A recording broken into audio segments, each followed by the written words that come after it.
Welcome to Parivarangal channel. என் அன்பான உறவுகளுக்கு உங்கள் வீட்டு பிள்ளை கிரேசின் அன்பு வணக்கம். இன்னைக்கு நம்ம இன்னொரு சின்ன ஸ்டோரியை பார்க்க போறோம். அது நற்பழக்கங்களை பற்றியும் தீய பழக்கம் பற்றியும் இருக்கிறது. அதாவது good habits and bad habits பற்றிய ஒரு சின்ன கதையை நம்ம இன்னைக்கு பார்க்க போறோம். சரி, பார்க்கலாமா? வாங்க வீடியோக்குள்ள போகலாம்.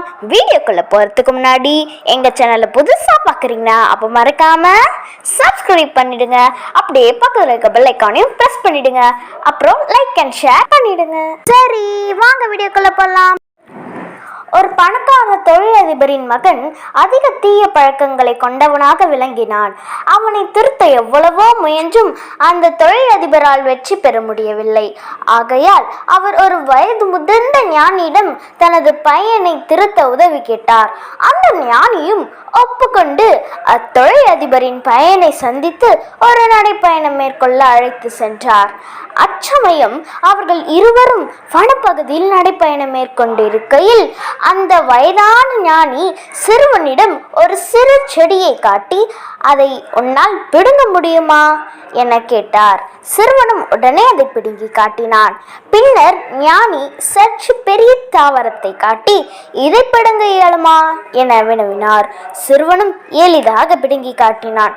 சற்று தூரம் சென்ற பின் ஒரு முட்புதரை காட்டி, இதனை பிடுங்கிட முடியுமா என வினவ, சிறுவனும் தனது கத்தியை பயன்படுத்தி அதை பிடுங்கி காட்டினான். பின்னர் ஞானி ஒரு சிறிய மரத்தை காட்ட, பெரும் முயற்சிக்கு பிறகு சிறுவன் அதை சாய்த்து காட்டினான். இப்பொழுது ஞானி வயது முதிர்ந்த ஒரு பெரிய மரத்தை காட்டி பிடுங்குமாறு சிறுவனிடம் கூற, சிறுவன் செய்வதறியாது நின்றான். அப்பொழுது ஞானி சிறுவனிடம், பழக்கங்களும் இது போன்றதே. தீய பழக்கத்தை முளையில் கிள்ளி எறிந்து விடலாம். ஆனால் அது வளர்ந்து விட்டால் அதிலிருந்து விடுபட்டு நற்பழக்கங்களை மேற்கொள்வது கடினம் என்று கூறினார். ஆமாங்க, இது 100க்கு 100 உண்மை. தீய பழக்கங்கள் நமது வழக்கமாகிவிட்டால் அதிலிருந்து மீள்வது ரொம்ப கஷ்டம். அதனால அதை ஆரம்ப காலகட்டத்தில் இருக்கும்போதே கிள்ளி எறிந்து விடணும். அது நமக்கு பயனுள்ளதாக இருக்கும்.